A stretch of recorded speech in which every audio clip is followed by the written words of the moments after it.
আসসালামু আলাইকুম। আজ শনিবার ৩০শে ভাদ্র ১০ই রবিউল আউয়াল ১৪ই সেপ্টেম্বর। বাংলাদেশ বেতার রাজশাহী। স্থানীয় সংবাদ পড়ছি আব্দুর রহমান মাসুম। ৩ দিনের সফরে আজ ঢাকা আসছে উচ্চ পর্যায়ের একটি মার্কিন প্রতিনিধি দল। সম্পর্ক জোরদারে সফরে গুরুত্ব পাবে দ্বিপাক্ষিক অর্থনৈতিক সহযোগিতা। মার্কিন প্রতিনিধি দলের নেতৃত্বে থাকবেন মার্কিন অর্থ দপ্তরের সহকারী আন্ডার সেক্রেটারি ব্রেন্ট নেইম্যান। এছাড়া প্রতিনিধি দলে রয়েছেন মার্কিন পররাষ্ট্র দপ্তরের দক্ষিণ ও মধ্য এশিয়া বিষয়ক অ্যাসিস্ট্যান্ট সেক্রেটারি ডোনাল্ড লু ও ইউএসএইডের এশিয়া বিষয়ক উপসহকারী প্রশাসক অঞ্জলি কৌর সহ আরও কয়েকজন। সফরে প্রতিনিধি দল অন্তর্বর্তী সরকারের প্রধান উপদেষ্টার সাথে বৈঠক সহ বেশ কয়েকজন উপদেষ্টার সাথে বৈঠক করবেন। আলোচনায় গুরুত্ব পাবে ছাত্র জনতার অভ্যুত্থানে রাজনৈতিক পট পরিবর্তনের পর বাংলাদেশের সঙ্গে সম্পর্ক জোরদার। এছাড়া বাংলাদেশ যেন ঘুরে দাঁড়ায় তাই বাংলাদেশের বর্তমান সংকট উত্তরণের চাহিদাগুলো জানতে চাইবে ওয়াশিংটন। বৈষম্য বিরোধী ছাত্র আন্দোলনে গত ১৬ জুলাই থেকে ৯ সেপ্টেম্বর পর্যন্ত ৮৭৫ জন নিহত এবং ৩০,০০০-এর বেশি আহত হয়েছে বলে জানিয়েছে মানবাধিকার সংগঠন হিউম্যান রাইটস সাপোর্ট সোসাইটি। গতকাল গণমাধ্যমে পাঠানো এক সংবাদ বিজ্ঞপ্তিতে এইসব তথ্য তুলে ধরে HRSS। ১২টি জাতীয় দৈনিক HRSS এর তথ্য অনুসন্ধানী ইউনিট ও সারা দেশ থেকে স্বেচ্ছাসেবকদের পাঠানো তথ্য বিশ্লেষণ করে এই প্রতিবেদন করা হয়েছে বলে বিজ্ঞপ্তিতে উল্লেখ করা হয়। প্রতিবেদনে বলা হয়েছে নিহতদের মধ্যে ৭৭% গুলিতে মারা গেছেন। এছাড়া গণ অভ্যুত্থানে ৩০,০০০-এরও বেশি মানুষ আহত হয়েছেন। মোট ৭৭২ জনের মৃত্যুর ধরন সম্পর্কে তথ্য পাওয়া গেছে। এর মধ্যে সবচেয়ে বেশি ৫৯৯ জন গুলিতে নিহত হয়েছেন, ৬১ জন অগ্নিদগ্ধ হয়ে মারা গেছেন, ৮৫ জনকে পিটিয়ে হত্যা করা হয়েছে, অন্যান্য কারণে মারা গেছেন ২৭। HRSS আরও জানিয়েছে ছাত্রলীগকে আন্দোলনকারী শিক্ষার্থীদের উপর হামলার জন্য আদেশ দেয়া হয়।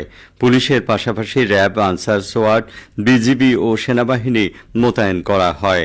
আইনশৃঙ্খলা রক্ষাকারী বাহিনী বিক্ষোভকারী শিক্ষার্থীদের উপর হেলিকপ্টার থেকে গুলির বেআইনি ব্যবহার, কাঁদানে গ্যাসের শেল, AK অ্যাসল্ট রাইফেলের মতো প্রাণঘাতী আগ্নেয়াস্ত্র ব্যবহার করেছে বলে প্রতিবেদনে উল্লেখ করা হয়।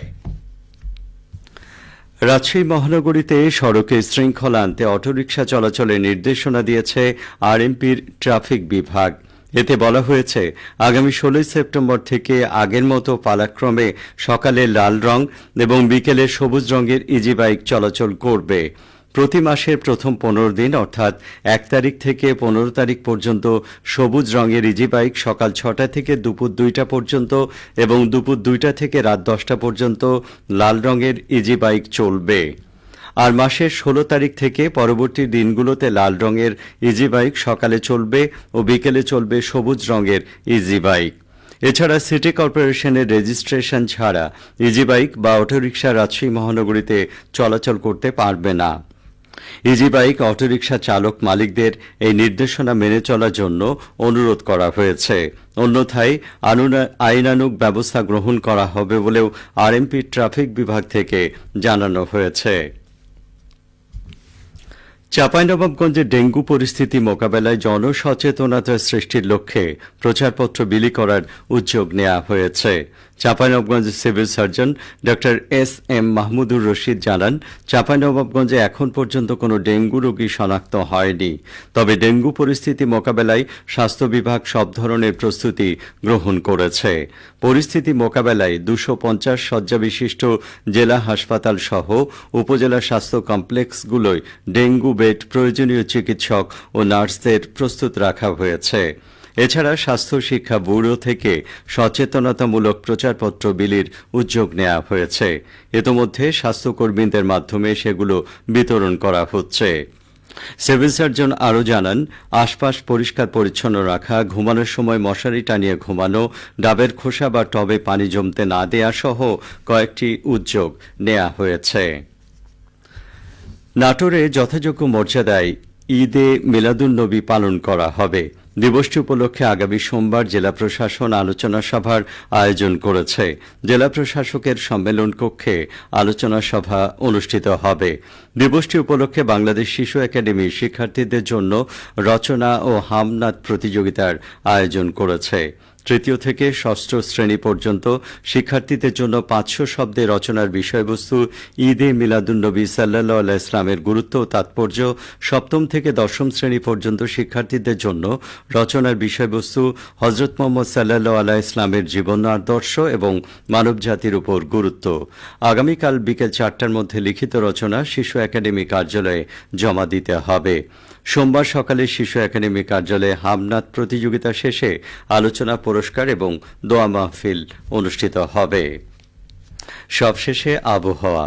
আজ সকাল 6টায় রাজশাহীতে তাপমাত্রা ছিল 25 ডিগ্রি সেলসিয়াস। সেই সময় বাতাসে আর্দ্রতার পরিমাণ ছিল 90%। রাজশাহী ও পার্শ্ববর্তী এলাকায় আজ সূর্যোদয় হয়েছে ভোর 5:51, সূর্যাস্ত সন্ধ্যে 6:10। সংবাদ শেষ হলো। আমাদের পরবর্তী স্থানীয় সংবাদ দুপুর 12:10।